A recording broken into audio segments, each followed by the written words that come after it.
Yun, nagbabalik na naman ulit tayo, no ho? Kung saan ho kayo naroroon ay magandang umaga, magandang tanghali at magandang gabi sa inyong lahat, ano? At kung nasa ang sulok ho kayo ng mundo, kamusta ho kayong lahat at ingat ho kayong lahat dyan. Masayang araw ho ng kuwan ng Biyernes sa ating lahat, ano? Kaso overtime tayo bukas. Sayang ho din, magpapasko. Kailangan ho natin ng extra income, ano ho? Bihira ho kasi magpa-overtime sa amin ng weekends. Kaso medyo busy ho kami nitong mga nakaraang araw.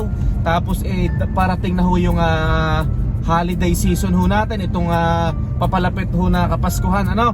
Ngayon may mga bagay ho kaming kailangan tapusin, ano? Shay, kamusta ho kayo, ano?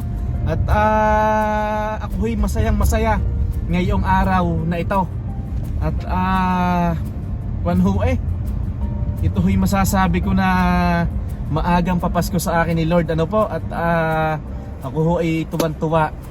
Yun hong ating mga pagod at pagtsatsaga ho sa trabaho ay nagkaroon po ng katumbas, ano po? Natumbasan po ni Lord yan. Ay siya, kuwan ho, masayang araw ho ng Biyernes sa inyong lahat, ano? At talagang ilang araw na laang ho at Pasko na.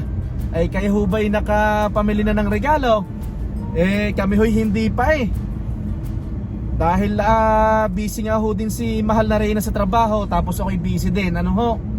Kahit ho naman wala tayong regalo sa isa't isa, basta ang mahalaga tayo walang sakit, isa na hong magandang regalo yon, ano?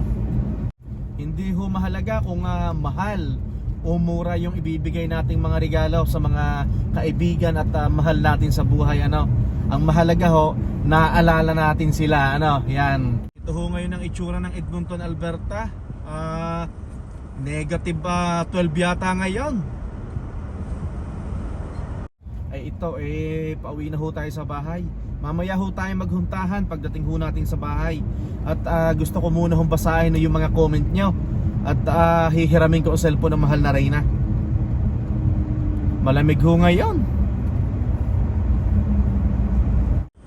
Patatawirin muna tong mga bata, ano? Tatawidin muna natin.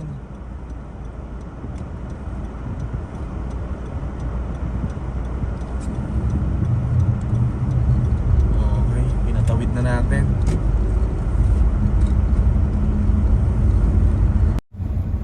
Siguradong matutuwa ho din ang mahal na Reyna sa ibabalita ko.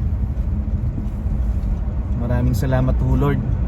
At nagbubunga ho ang ating pagsisikap, ano? Dito na tayo sa bahay. Kukunin ko lang ang cellphone sa mahal na Reyna at babasahin ko ang inyong mga komento.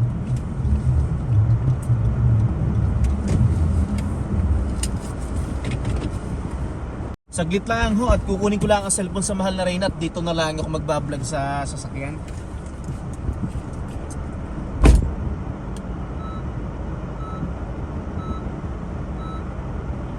Okay, mag-shoutout muna ho tayo. Shoutout ho sa ating subscriber sa magkasintahan na mag-asawa pala, si Ma'am Bell at saka si Sir Vince, ano po? Ay kita-kits ho mamaya at parang kayo yata yung order ng Biko. Ay maraming salamat ho. Inuulit ko, Ma'am Bell at saka Sir Vince, maraming salamat po. Ano? Tawag doon, nakalimutan ko yung pangalan ng kapatid nyo sa next vlog na lang natin siya shoutout. At naku, mapapagalitan ako ng mahal na Reyna dahil kung hindi ako nagkakamali, yung kapatid nyo raw nanonood din sa aking vlog. Maraming salamat ho sa inyo. Siya, magbasa na tayo. Naku, nainit ang aking puwet hihinaan ko muna ho ang heater. Aray, magbabasa muna ho tayo ng comment. Marlene, si Miss Marlene, watching from Nueva Vizcaya, Philippines. Ma'am Marlene, maraming salamat po sa panonood ng aming munting channel sa YouTube at advance Merry Christmas ho. Si Alan San Juan, Merry Christmas. Merry Christmas. Shout out sa Punsalan family from Alfonso, Cavite. Nako, magkalapit-laan tayo. Taga-Kalatagan ho ako. Sir Alan, maraming salamat ho sa panonood. Advance Merry Christmas ho sa inyo. Tapos shout out sa katrabaho ko, Gladys Manuel. Ako ang interviewin mo dyan. Grabe ang pinagdaanan ko sa 11 years sa work ko. Ate Gladys, advance Merry Christmas. Baka naman makakapas ko dyan. Yan. Love your vlog, watching from Seattle. Merry Christmas. Si Greg Fermin. Sir, maraming salamat po. At nakakaabot na pala ng US talaga itong vlog ko. Maraming salamat ho. Ano pa ba? Arlene Fernandez, God bless you always and your family. Tapos, ano pa ba? Dahil po itong mga comment na ito ay ito po yung sa huli kong vlog. Ano ho? Si Romana Bukala, ay pinsan ko ito. Aba, mag-iingat kayo dyan, insan. Advance Merry Christmas. Pinsan, maraming salamat din. Tapos may mga message po tayo din sa mga messenger. Bakit hindi po kayo pumapatol sa mga basher nyo? Yan, sa totoo lang po, ako po yung may basher din. Kaso, hindi ko lang kung nakikita nyo yung mga comments sa mga vlogs ko. May mga basher po din ako. May mentor po ako sa YouTube. Ano ho? Yung pong pag-YouTube ko, may inspirasyon ho ako. May mentor po ako, taga Pilipinas. So, ano? Yan, bale, ang sabi niya ho sa akin, yung daw mga basher na ganyan, nakakatulong nga daw yan. Nakakatulong daw yan na makilala tayo, kasi binabash daw tayo, parang pinag-uusapan. Ang sa akin ho naman, yung suggest niya sa akin na para hindi daw ma-stress or isipin ko, wag ko na lang daw makipagsagutan. Kasi yung pagbablog ko naman is wala naman akong pinapatunayan dun na iba. Ano po, parang daily vlogs lang po ito. Yung mga adventure namin sa summer, wala naman ho akong mga pinopromote na kung ano-ano. Ano ho. Pero syempre, kahit pag ganito lang ho yung vlog ko, nagkakaroon pa ho tayo ng mga negatibong komento na yun naman hindi natin mapipigilan. At syempre, sila po ay nanonood sa atin, may karapatan ho silang magsabi ng negatibo o kaya positibo. Ano ho. Kasi may mga vlogger, may mga nagpapayahu sa akin na ganito, which is totoo naman. Yan kasing mga basher ho, pag nireplyan ko yan, pag nakipagtalo yan, paggising ko sa umaga, yun agad ang hahanapin ko, yung reply nila. Kung hindi po ako nagre-reply, so wala po akong hahanapin. Gigising po ako sa umaga na kahit comment sila ng comment, parang kung po ako, maluwalhati na nakangiti pa rin. Ano? Siyempre, pag nakikipagsagutan tayo dyan, mauubos lang po yung oras natin. Dahil siyempre, pag may mga vlogger po kasi na opinion ko lang po naman, at saka yung mga nakikita ko na nakikipagsagutan talaga, ayoko po ng ganun. Gusto ko yung puro positive lang tayo. Pero gaya po ng sabi ko kanina, yan po mga negatibo at saka mga pambabash na po yan na ganyan po, hindi po talaga maiwasan. Yan po hindi natin mapipigilan dahil po tayo may munting channel sa YouTube. Ano po? So para po sa akin mas mainam na hindi ko na lang sila replyan, para pagigising ko sa umaga wala akong mababasa na kung ano po. Kasi oras na nakipag-sagutan tayo dyan bago matulog, i-replyan natin yan. Pagising sa umaga, titingnan natin kung nag-reply din siya. So parang masisira lang po yung araw natin. Ano po? Sino pa bang nagpapakuan dito? Siya, kamusta ho kaya? Ano, magandang umaga. Ang dalawang anak ko dyan, ang isa sa Edmonton, ang isa andyan sa Edson. Mga citizen na dyan. Ask ko lang, totoo ba na hindi magka-work ang tourist lang? Nag-reply ako kay sir. Naghihigpit na po talaga. Medyo komplikado po itong tanong nyo dahil ayoko po kayong bigyan po ng maling impormasyon, pero ang opinion ko po kung ano yung mga nababasa ko din at napapanood po sa balita ay naghihigpit na po talaga sa Canada. Pero lalo na po sa tourist, tama po kayo. Pero ayoko pong magbigay ng iba pang detalye na hindi po ako sigurado. Maraming salamat po, Fekayan. Sino pa ba? Pasensya na po kung hindi ko agad mabasa. Leonardo Venape, ingat kayo dyan mga kabatang. Taga Batangas City ako, watching from Milan, Italy. Advance Merry Christmas at sa buong pamilya. Sir Leo Venape, maraming salamat po. At ingat po kayo dyan sa Milan, Italy. Ano po? Siya pag-usapan na ho natin ano, at gaya po ng sabi ko kanina, ay ako hituan-tuwa at ito'y talagang maagang papasko sa akin ni Lord ano. Kahapon po pumirma na po ako ng kontrata sa aking kumpanya ano po. Ako po ay na-promote ano. Yan, ako po ay nasa ibang gawain na, nasa ibang department na po ano. Nagpapasalamat ako sa aking manager yan. Tsaka syempre sa aking mga katrabaho, lalo na sa mga kapwa Pinoy na nadoon, na hinubog ako, na tinuruan ako mula simula hanggang ngayon yan. Tsaka syempre sa manager ko, nagpapasalamat ako sa mga katrabaho kong Pilipino. Syempre hindi lang sa mga katrabaho kong Pilipino, sa mga ibang lahi din ano po. At ako po ay kakaisang taong kulang doon sa trabaho ko ngayon.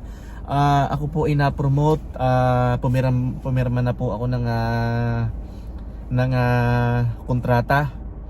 Kahapon ako hituan-tuwa, bali so ibang level na ho, medyo komplikado na po ang ating gagawin. Maraming salamat po sa itaas. Thank you Lord yan. Yung po yung maagang papasko sa akin. Ito po yung na-vlog ko na. Bali doon sa vlog ko, siguro last month to, na sana ma-hide ako, yun yung title ko. Parang ang sabi ko doon, next week magkakaroon na ng balita. So inabot pa rin po ng parang isang buwan bago nagkaroon po ng resulta. Kasi ang totoo po niyan, hindi lang naman po ako nag-apply. Ano po? Marami po nag-apply. May mga nag-apply na pang umaga, may nag-apply na pang hapon. So ako po ay pinalad, ako po ay napili sa ganoong posisyon ano ho. At maraming salamat talaga. Talagang nagbunga yung aking talagang sasabihin ko na po, pagiging masipag yan. Hindi po tayo perfecto sa trabaho, pero ginagawa ho natin yung best natin, yung ating makakaya ano ho. Syempre tuwan-tuwa ho ako. So kanina tinawagan ko na mahal na rin, tuwang-tuwa din siya.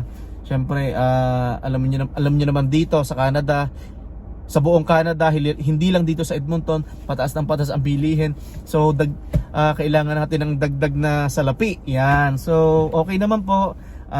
Hindi ko na sasabihin kung magkano yung dagdag sa akin. At least kahit papaano masaya ho tayo, malaking tulong ano po. At yun lang po. Maaga hong papasko ito sa akin ni Lord. At hindi pa alam ng nanay at tatay ko. Kahit po bago lang ako sa kumpanya, pinatunayan ko ho yan na kung kaya nila, kaya din natin ano po. So siguro pag nakita nyo ako sa mga susunod kong vlog, baka hindi na to yung uniform ko, hindi na ganito.